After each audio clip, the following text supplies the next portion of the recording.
¿qué tanto está preocupado nuestro sistema educativo por capacitar maestros en el tema de inclusión para niños o personas con discapacidad? Se dice que un arquitecto diseña espacios para el ser humano y el ser humano es también una persona con discapacidad.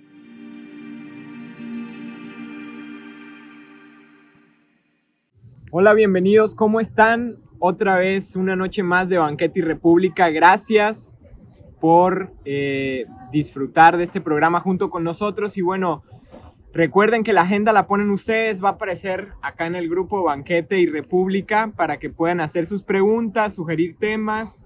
El tema de hoy va a estar bien interesante, no se lo pierdan. Inclusión educativa y social para personas con discapacidad. Ya saben, Banquete y República siempre buscamos a por lo menos 2 expertos en el tema que nos puedan hablar desde su perspectiva y desde su experiencia profesional. Antes de empezar, muchas gracias a Totem, Cafetería de Barrio, por recibirnos siempre. Hoy me tocó shot de jengibre limón y bueno, el de Mariana espero que no tarde mucho en llegar y el mezcal de Carlos tampoco. Y bueno, los presento de una vez. Mariana, si nos puedes hablar un poco de tu experiencia. Claro que sí, yo soy Mariana Rentería y mi trabajo ahorita es trabajar lo que es la intervención temprana. Soy psicóloga infantil y me toca estar apoyando un poco más a lo que es el espectro autista. Muchas gracias. Y Carlos, si quieres presentarte. Soy arquitecto, soy asesor del Comité Paralímpico Internacional. Tengo una empresa de asesoría en inclusión, sobre todo del área de accesibilidad, para generar espacios de verdad inclusivos a personas con discapacidad. Muy bien, muchas gracias. Ya los escucharon. Bueno, ellos nos van a estar acompañando en la charla el día de hoy. Y ojalá que lo disfruten, que lo enriquezcan. Ya saben, Banquete y República no tiene la intención de hacer un debate en la mesa, sino más bien de abrir la conversación y y enriquecer su debate público, su debate personal, para que pueda contrastar lo que ya conocía, sus ideas, sus juicios con lo que acá se platica. Muchas gracias por estar y bueno, arrancamos. Y vamos a arrancar este tema diciendo ¿cuál es la forma correcta para referirnos a las personas con discapacidad? Si bien son etiquetas, al final de cuentas, ¿cuál es el término correcto? Y una pregunta bien interesante que se ve en el grupo es si desde la perspectiva de la identidad, les han preguntado a estas personas cómo se reconocen a sí mismas. Es un tema largo y complejo por el hecho de que como cultura tenemos ya un término al que referirnos. Y voy a tocar el tema del que no está bien dicho, porque toda la vida hemos dicho discapacitados, hemos dicho inválidos, hemos dicho minusválidos, y nos hemos inventado un montón de términos que al final de cuentas simplemente son para referirnos a la característica de la persona. Por eso es que muchas veces decimos los discapacitados, ¿no?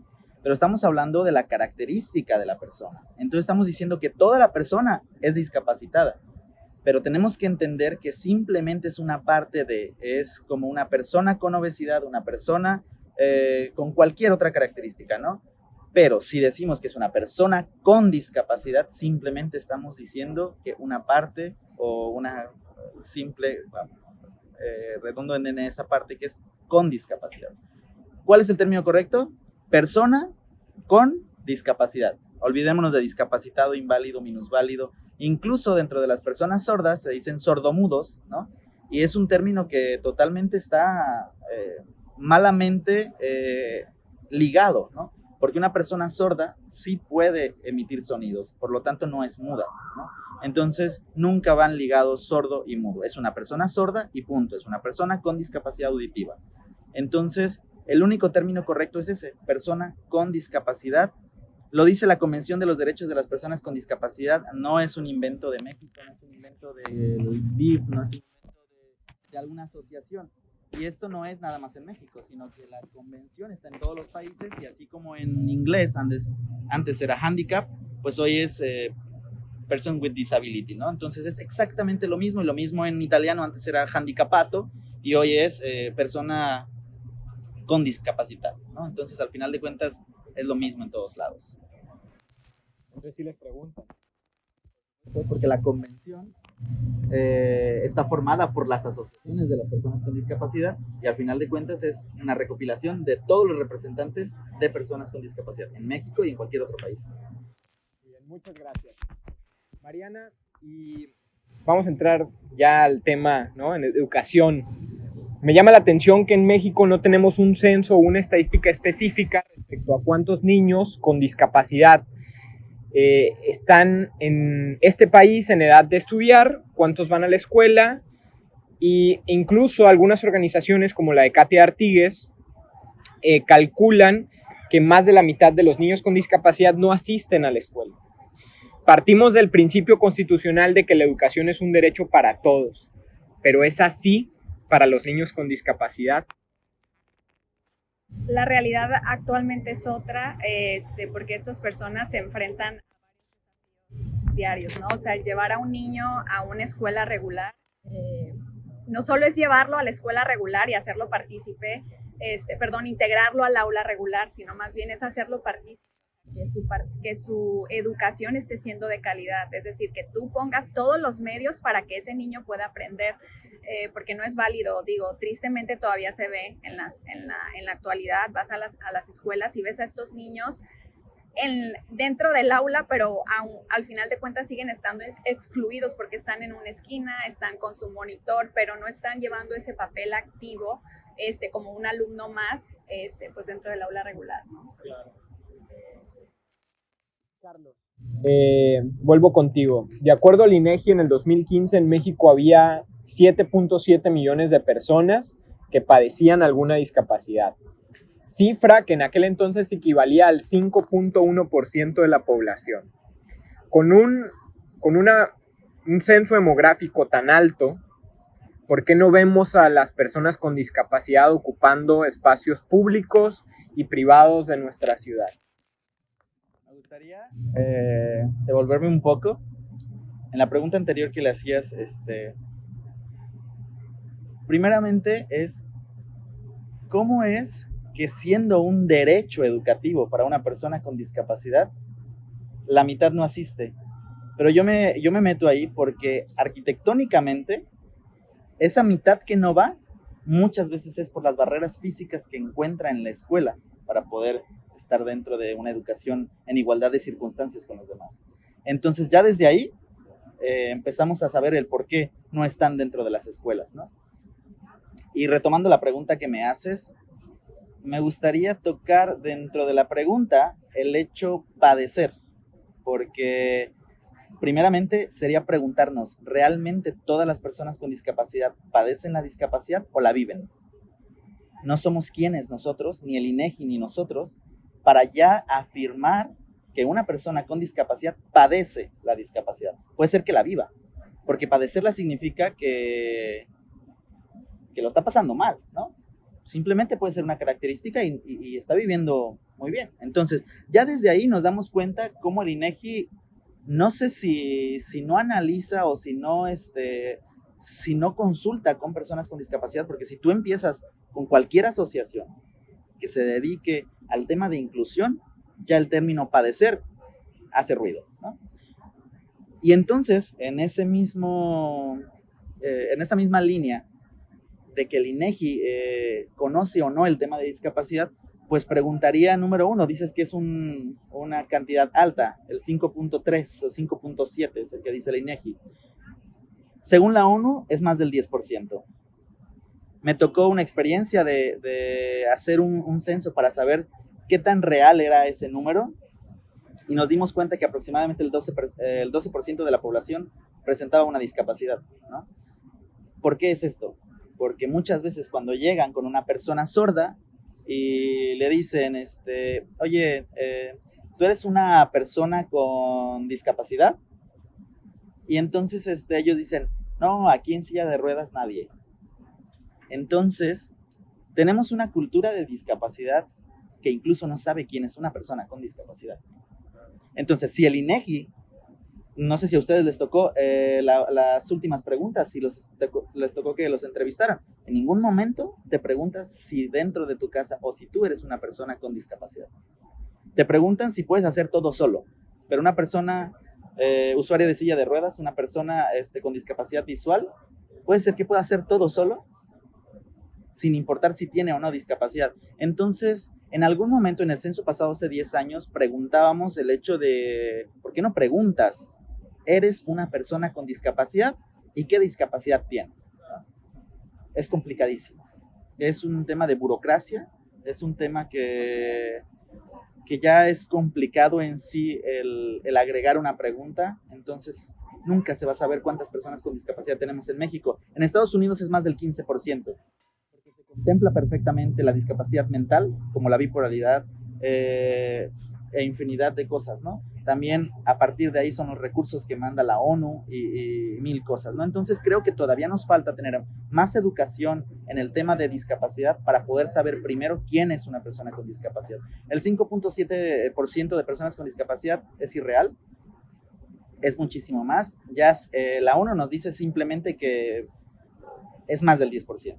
Entonces, si aún así, ¿dónde están? ¿Dónde los vemos? Bueno, es que si no tenemos una ciudad accesible, si no tenemos una ciudad en la que la persona puede salir, ¿a qué sale?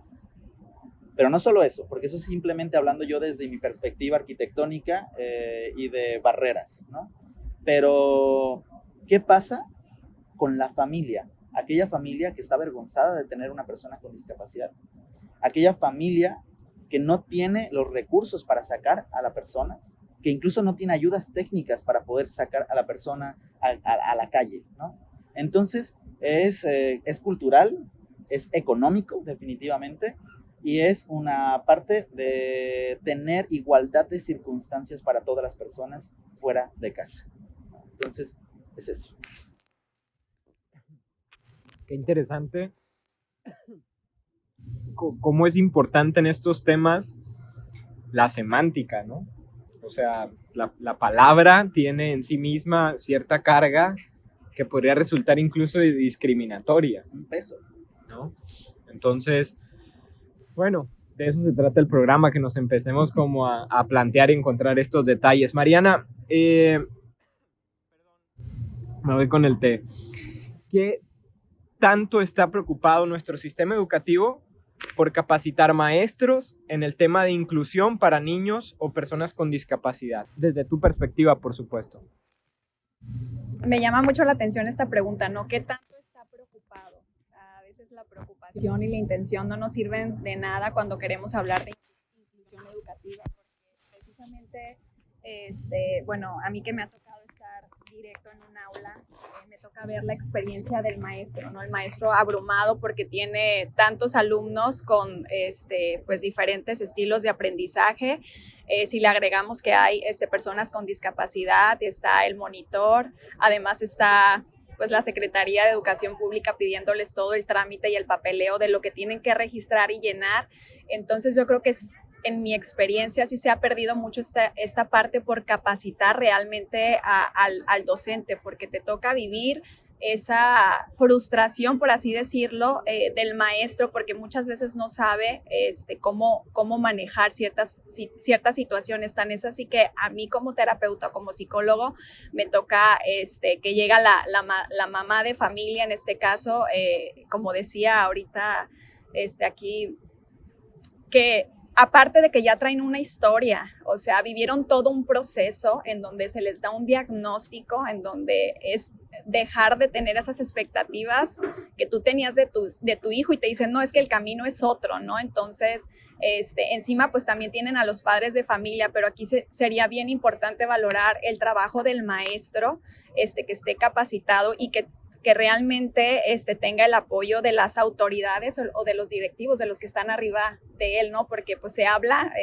del tema de la inclusión educativa y se escucha súper wow, ¿no? O sea, todo lo que tiene que cumplir todo lo que tiene que cubrir el docente para poder atender a niños con diferentes condiciones de vida, y sí se ve todavía esta parte truncada o frenada. Sí hace falta mucha capacitación, mucha actualización, olvidarnos un poquito del papeleo y empezar a trabajar más en conocer las condiciones de estos chiquitos y cuáles son los manejos, cuáles son las adecuaciones que tenemos que hacer, o sea, no solo en la currícula, como decía ahorita, también en la infraestructura, ¿no? O sea, el acceso para que estas personas puedan sentirse integradas dentro de la escuela, pero yo creo que sí nos hace falta mucho camino. Ya está la intención, pero con la intención no basta, ¿no? Hace falta más actualización y más información que les llegue a estos maestros, que son al final de cuentas los que están dando la cara, ¿no? Y atendiendo lo que es el tema de la educación.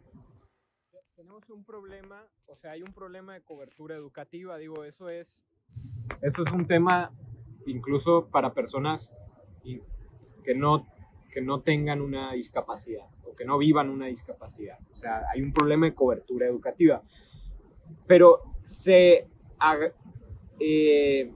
vuelve más grave todavía en el tema de niños con discapacidad, ¿no? Y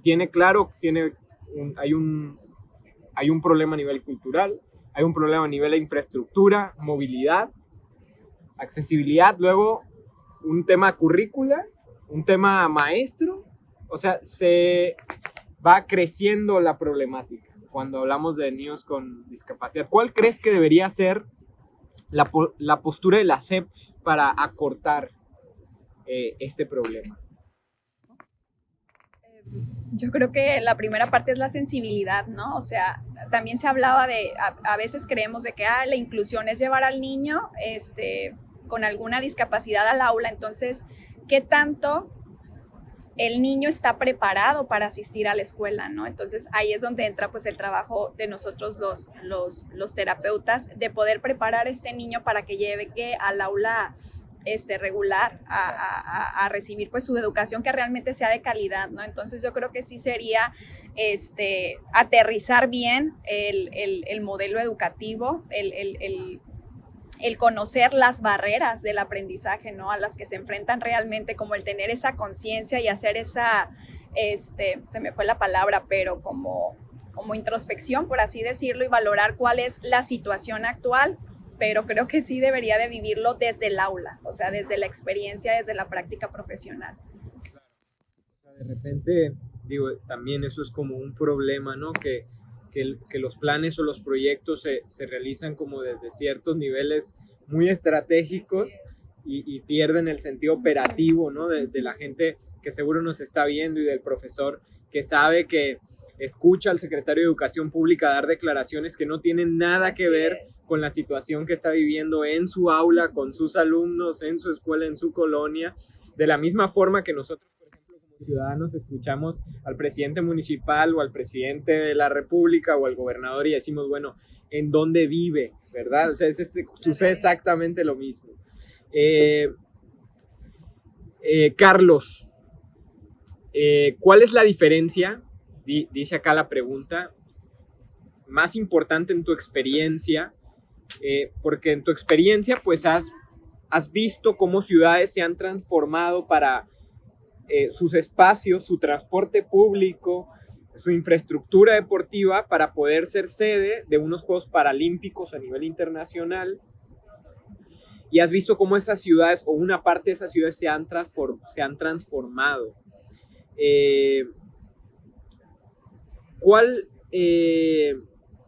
En tu experiencia, ¿cuál es la diferencia más importante después de que una ciudad se transforma? El Comité Paralímpico Internacional, todo el mundo pensaría que el objetivo principal es que salgan muy bien los Juegos y que todos los atletas estén muy contentos y que ganen muchas medallas y ya está. El principal objetivo del Comité Paralímpico Internacional es el legado que deja en cada ciudad. Es justamente la transformación de la ciudad, del transporte, de la cultura y obviamente de los espacios deportivos, ¿no? Para poder fomentar más el deporte accesible. Me ha tocado más de 5 ediciones de juegos en los que sin duda los primeros fueron como mi experiencia de fuego, porque es no tener tanta experiencia y al mismo tiempo tener toda la problemática que se tiene en todas las ediciones, ¿no? Pero primero quiero platicarte la última, que fue en Perú, en Lima 2019, en donde ya teniendo la experiencia de las demás ediciones, pues dices, ahora sí todo va a salir perfecto, ¿no?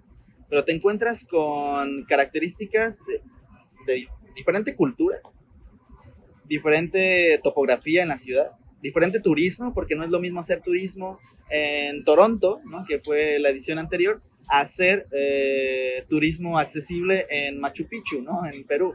No es lo mismo, definitivamente. ¿Cómo haces que una persona usuaria de silla de ruedas llegue a conocer Machu Picchu, ¿no? Entonces ya desde ahí tienes que hacer un análisis increíblemente diferente, ¿no?, o particular. Entonces, en Lima, por ejemplo, pues te encuentras con un país que está en vías de desarrollo, en un país en el cual su topografía es increíblemente diferente en una ciudad que en otra, pero sobre todo en donde se van a hacer los estadios.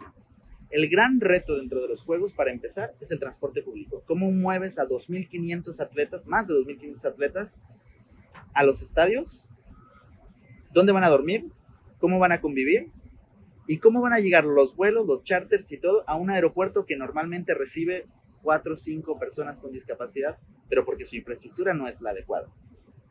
Entonces, el gran reto que es transformar el aeropuerto, transporte público, sedes deportivas, turismo, ciudad, es increíble. Y para cerrar, el que más me ha tocado vivir de cerca es Guadalajara 2011, porque me tocó estar todos los días, ¿no? En las demás ediciones, pues me toca ir, visitar, asesorar, pero no todos los días. Y en Guadalajara 2011 fue toda una experiencia, porque si bien ni tenemos transporte público accesible, ni tenemos turismo accesible, pero Guadalajara después del 2011 es otra definitivamente. Si hoy vamos a Guadalajara, la gran culpa de que la zona metropolitana de Guadalajara sea accesible, hoy que están inaugurando su línea 3 del tren ligero, es totalmente accesible, ¿no? Algo que quizá no hubiera sucedido si no se hubieran efectuado los juegos ahí. ¿Por qué? Porque en muchas ocasiones, yo visitando a los restaurantes, a los hoteles que iban a hacer sede, me decían, ¿para qué hacemos las modificaciones si no hay personas con discapacidad? Que va muy ligado a la pregunta anterior. Pero después de las modificaciones, porque se tenían que hacer por obligación, porque iba a ser sede, los comentarios son, oye, sí que hay personas con discapacidad, ¿no? Entonces, claro, pues es que, ¿cómo dices que no vienen las personas con discapacidad si a la entrada de tu restaurante tienes una escalinata, no tienes menú braille, no te pueden dar la bienvenida en lengua de señas? Entonces, esa es la transformación. Entonces, contestándolo muy en particular, fue Guadalajara porque me tocó vivirla y porque tuvimos más oportunidad de poder asesorar de fondo, ¿no? Y no solo a eso, sino que, por ejemplo, en Jalisco, se tiene ya un pueblo incluyente con playa, y que fue gracias a que hubo un acercamiento más a la discapacidad, en donde tenías un turismo, en donde las líneas de tren que existían no eran accesibles, pero que de repente todos los atletas que querían conocer la ciudad, pues aquello que decían que era accesible no era suficiente. Entonces, no basta con tener un camión, por ejemplo,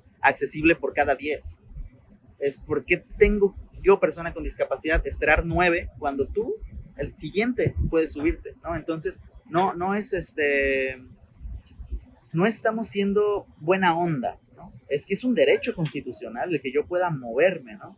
Y como arquitecto, se dice que un arquitecto diseña espacios para el ser humano, y el ser humano es también una persona con discapacidad. Entonces, realmente, todos los espacios los estamos diseñando para.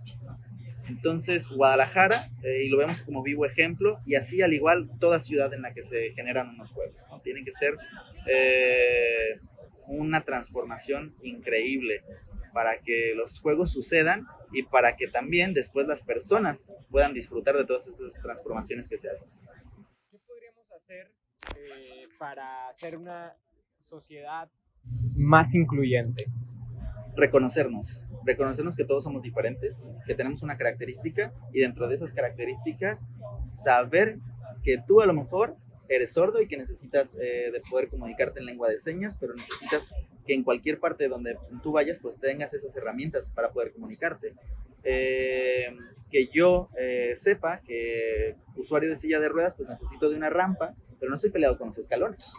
Pero yo restaurantero, yo hotelero, yo persona de gobierno, de verdad me doy cuenta que existen las personas con discapacidad.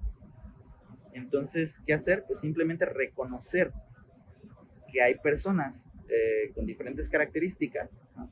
y que tenemos que contemplarlas. Así como en su momento no te dejan abrir un restaurante si no tienes un extintor, ¿no? ¿Por qué? Porque simplemente es una característica que tienes que cumplir y ya la sabes desde hace muchísimo, que si no lo tienes, no hace. Pero si no reconocemos esa diversidad que existe, que yo necesito una rampa, que necesito un menú braille, que necesito diferentes características, nunca nos vamos a dar cuenta. ¿Cuál es? Reconocer esa diversidad que existe en las personas para poder entonces trabajar sobre las herramientas técnicas que necesitamos. Y listo.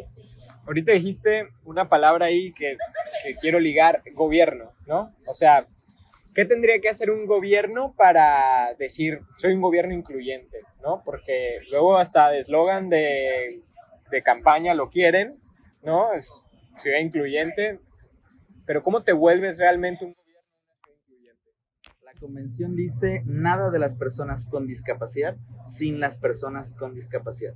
Ya lo decías en otra pregunta, que era, muchas veces los gobernantes ni siquiera se dan cuenta qué es lo que está sucediendo, ¿no? Y quien realmente está dentro de la temática, pues sabe qué es lo que tendrían que hacer.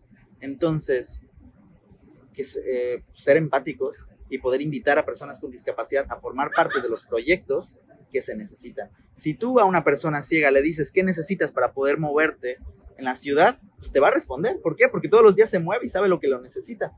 Pero a lo mejor el gobierno o el que está sentado en ese escritorio dice, es que una persona ciega necesita de bastones, y entonces vamos a comprar bastones para darles a todos bastones. Pues a lo mejor no necesitaban bastones, a lo mejor necesitaban de un perro guía, y a lo mejor el cómo conectarte con una institución que te otorgue la compañía de un perro guía, pues no lo tiene al alcance, y no era un bastón, ¿no? Entonces creo yo que sería más hacer partícipes a las personas con discapacidad dentro de todo la planeación de los proyectos en donde se van a involucrar personas con discapacidad. Y no estoy diciendo solamente aquello que se va a hacer en exclusivo para personas con discapacidad, porque el hacer un parque, el hacer la transformación de la ciudad, el transporte público, bueno, es que ahí deberían de invitar a adultos mayores, a niños, a padres de familia, a personas con discapacidad. ¿Por qué? Porque al final de cuentas, el generar un diseño universal nos permite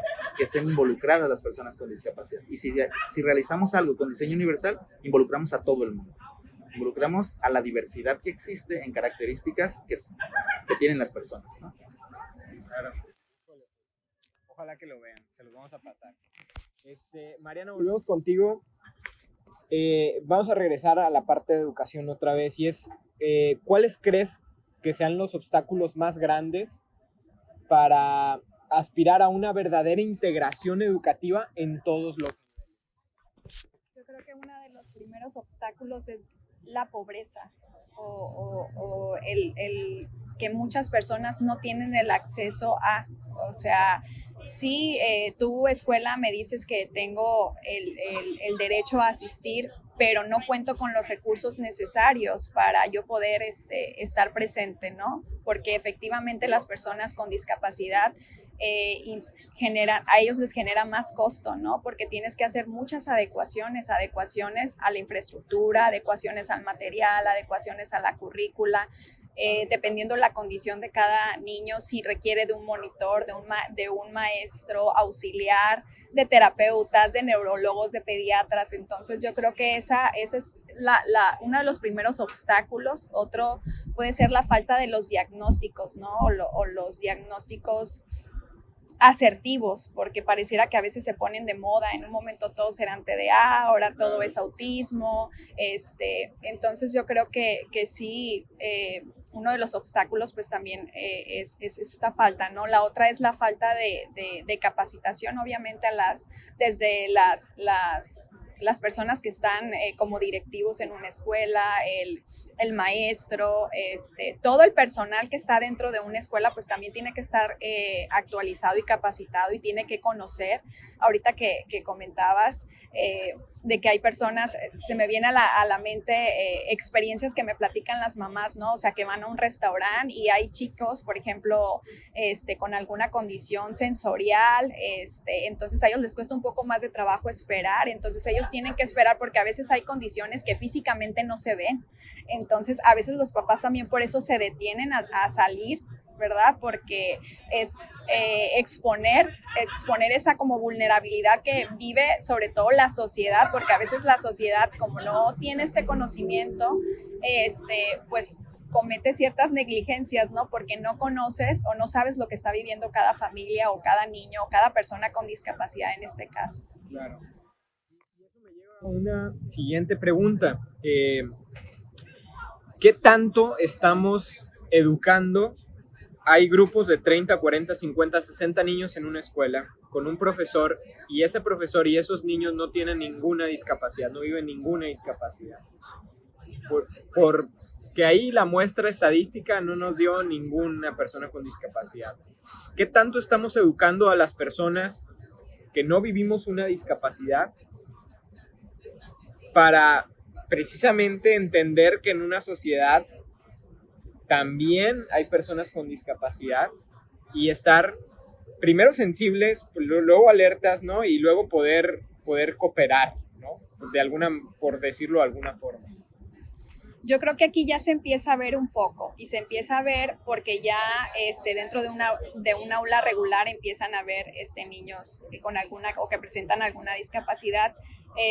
Algo que es muy valioso, que ya se empieza a ver es ahorita, por ejemplo, en nivel preescolar, ¿no? O sea, que ya empiezan a darse cuenta los niños o crecen con ese modelo de que ellos empiezan a ser estos compañeros tutores, estas personas que entienden que el compañero es diferente a mí, entonces aprendo a educarlos para la diversidad, o sea, a darse cuenta, a veces tú vas o ves en el aula que un niño tiene alguna situación, puede ser un problema de conducta a lo mejor, y el niño puede que entró en alguna crisis o algo, y los otros niños ya no ven como, ay, ¿qué está pasando? O asustados, o sea, ya empiezan a convivir con estas diferentes condiciones. Entonces, para los niños, digo yo, qué rico sería, ¿no? Que se maneje desde edades muy tempranas para que esto empiece a ser cada vez más común, porque al final de cuentas, pues, todos somos muy diferentes, ¿no? Entonces yo creo que aquí también la parte importante es de las familias. Desafortunadamente hay muchas familias que como no les toca vivir esta experiencia, desconocen y no saben de lo que estamos hablando hasta que ya te toca de cerca. A mí me tocan muchos papás que me dicen, es que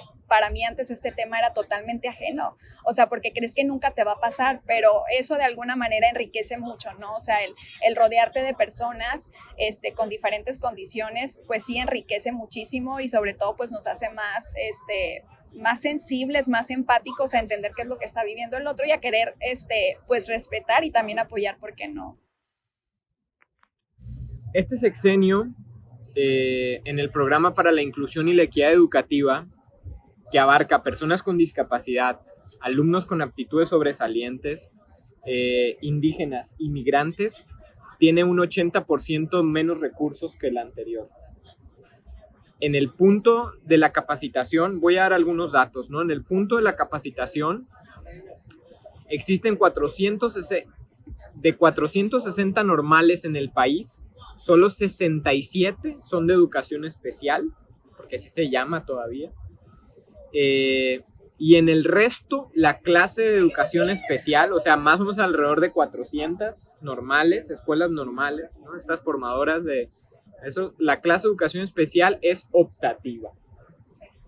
Y hoy, para agregar, ¿no? En educación básica se calcula que hay 300,000 niños con discapacidad. Además, el 24.8% de las personas con discapacidad no saben leer y escribir. Y solo el 45% en edad escolar asiste a clases, que era lo que decíamos anteriormente, ¿no? Y el promedio de escolaridad además es de 4.8 años. ¿Cuál sería el escenario en este país si lográramos la inclusión completa de personas con discapacidad en materia educativa? Y esto, bueno, pues es especulación, ¿no? Sí, Pero claro, pues definitivamente la sociedad sería los que nos viéramos más beneficiados, ¿no? Porque enriquecerías muchísimo. Desafortunadamente la educación todavía en estos tiempos se sigue pensando que es un traje que tú le tienes que poner a todos los niños, ¿no? Y a todos les tiene que quedar cuando no, o sea, tú tienes que atender a la diversidad. Entonces, yo creo que sí, nos hace falta mucho trabajo en cuanto a la concientización y a la información de todas estas condiciones, ¿no? Carlos, se van 2 preguntas bono del grupo, porque aquí se pregunta todo lo que ustedes nos escriban en el grupo, aquí se pregunta. Y como que alguien supo que venías, ¿no? Del Comité Paralímpico y nos dice, ¿cómo se clasifican los Juegos Paralímpicos y en qué clasificación se encuentra el espectro autista? Okay. Siendo arquitecto, me preguntas que cómo se opera a una persona que le acaban de recibir una mordedura de alguien, ¿no? O sea, es un tema totalmente ajeno a la arquitectura, pero para eso existe todo un departamento enorme del Comité Paralímpico que se dedica a la clasificación, ¿no? Entonces, me resulta ajeno, pero al mismo tiempo, no, porque son mis compañeros los que en ese departamento enorme se clasifican en los juegos, y aparte se ve cómo en cada persona, en cada discapacidad se van integrando a los juegos. Te lo digo, por ejemplo, antes era impensable que una persona ciega, por ejemplo, pudiera entrar en una clasificación de tenis, por ejemplo. ¿Cómo te imaginas a un ciego jugando tenis, no? Entonces, desconozco sinceramente el espectro autista en qué clasificación entra, pero pues muy buena tarea para investigar, pero para eso existe todo un departamento, ¿no? Que yo estoy en la parte de accesibilidad, ¿no? Toda la parte arquitectónica que hace que en su momento, ¿qué vamos a hacer para que esa discapacidad, toda persona con autismo, pues qué necesita arquitectónicamente, ¿no? Porque muchos pensarán, una persona con discapacidad intelectual, ¿qué necesita dentro de un restaurante? Y te lo digo así también yo como extra, ¿no? Imaginemos a una persona con discapacidad intelectual, voy a decir síndrome de Down, entrando al área donde se separan baño de hombres y baño de mujeres, y cuántas veces no nos hemos encontrado con un zarape y una pipa, o un sol y una luna, ¿no? O sea, tú llegas ahí y dices, ok, de día es este baño y de noche es este baño, ¿no? O el zarape, pues quien traiga puesto zarape y quien fume de este lado, ¿no? Entonces, pues para una persona con discapacidad intelectual es tan fácil como lo más obvio, ¿no? O sea, es de día, va, acá, ¿no? Entonces, nuestra señalización dentro de las instalaciones es la adecuada para una persona con discapacidad intelectual. No es ni usuario de silla de ruedas, ni es una persona sorda, ni es una persona que no ve. Es una persona que prácticamente pudiéramos decir que no necesita de nada en un ambiente arquitectónico. O una persona con discapacidad mental entrando a un tren ligero en donde por alguna razón de mala señalización tomó la ruta equivocada, ¿no? Se fue hacia el sur y él quería ir al norte. Y cuando llega a la siguiente estación se da cuenta de este error y entonces entra en un shock y entra por ejemplo, alguien con bipolaridad, alguien con esquizofrenia. Llega un momento que explota, ¿no? Y entonces, ¿quién fue el culpable? La mala señalización. Entonces, sí que como arquitectos, como diseñadores, podemos hacer algo por personas con discapacidad mental o intelectual, ¿no? Entonces, también en algún momento se verá qué se puede hacer dentro de los juegos para el espectro autista, ¿no? Digo, y se me ocurren un montón de cosas, ¿no? Pero definitivamente sería otra charla de una. Muy bien, y bueno, como ustedes saben, esto es banquete, ¿no? Y ahí está tu bebida, por cierto, Carlos, si quieres tomar el mezcal antes de que... siempre damos algo para llevar, ¿no? Ya para cerrar el programa, ¿qué te vas a llevar? ¿Qué le vas a dar a la gente para llevar? ¿Qué invitas, Mariana, ya para cerrar? Te invito pues a crear mayor conciencia primero desde las familias, ¿no? Se dice que la inclusión empieza desde la familia, entonces básicamente es eso, ¿no? O sea, crear mayor conciencia de que existe la diversidad, de que existen personas diferentes y de que no solo nuestro modo de ser existe, ¿no? Me trabé un poco. Está bien, no te preocupes. Perdón. Llevar el mensaje, sobre todo también, pues digo, a las autoridades educativas, políticas, de que realmente sí están muy buenos los modelos educativos y todas las propuestas que traen, pero que también se involucren y ingresen al aula para que vean qué tan efectivo o qué tanto seguimiento se está llevando a cabo dentro del aula, ¿no? Si se están efectuando las prácticas educativas, si el personal tiene ciertas barreras o ciertos obstáculos para el aprendizaje, acoger también a las familias que pertenecen a estas escuelas, hablando en el tema de las personas con discapacidad, y pues básicamente es eso. Muy bien, muchas gracias, Mariana. Carlos, ¿qué regalas para llevar? Todo el mundo pensamos que no tengo nada que ver con la discapacidad, entonces, pues, o a lo mejor no soy deportista, ¿para qué veo ese programa, no? Yo les aseguro que cualquier persona que vea este programa tiene algo que aportar a las personas con discapacidad, ya sea un dentista, un doctor, un banquero, un barrendero, un gobernante, cualquier ciudadano, desde lo que haga, puede hacer algo por personas con discapacidad. Tocabas hace rato el tema de sensibilización, cómo personas sin discapacidad puedo hacer algo para las personas. Yo lo veo muchísimo en las escuelas que hemos realizado ya accesibles y cómo los niños se van familiarizando con la accesibilidad y empiezan a reconocer las guías podotáctiles, la señalización braille, y entonces ya no es un tema ajeno, ¿no? ¿Y qué va a suceder con estos niños? Que después van a decir, no, es que yo tenía a un compañero que era ciego y que simplemente hay que ponerle braille, ¿no? O simplemente hay que tener una guía podotáctil. Entonces ya crece con otra educación. Y estos niños no eran personas con discapacidad. Simplemente eran compañeros de personas con discapacidad que entonces después van a educarse. Entonces, ¿qué les digo? Que aunque no seas una persona con discapacidad, involúcrate. Porque si lo quieres ver incluso como comerciante, es, ¿qué ofrezco yo a un mercado que estamos hablando que es el 10% de la población para traerlos a mi negocio, ¿no? Ya sea un agente de turismo, tengo turismo accesible, ofrezco turismo accesible, un taxista, infinidad, te digo que en cualquier rubro tú puedes hacer algo por una persona con discapacidad. Entonces, pues, tú restaurantero que tienes tus menús, ¿por qué no haces un menú en braille? ¿No? ¿Por qué no aprendes a poder decir el hola, bienvenido, ¿no? Para poder involucrar a todas las personas y no solamente tengas el pro o el plus de ser incluyente, sino que aparte eres responsable socialmente. Eso les diría, involúcrense. Hay muchísimas herramientas, habemos muchas personas que nos dedicamos a esto y que puedes hacer una transformación en tu entorno para poder ser responsable socialmente, pero aparte, aquello que cuando una persona con discapacidad llegue a tu espacio y diga, o no diga nada porque sí puede hacer todo, ¿no? Vas a estar tranquilo, ¿no? Y yo me quedo con la frase que una vez me dijo una persona ciega dentro de los juegos y me dice, ahora con toda esta señalización, ahora puedo guiar a los demás.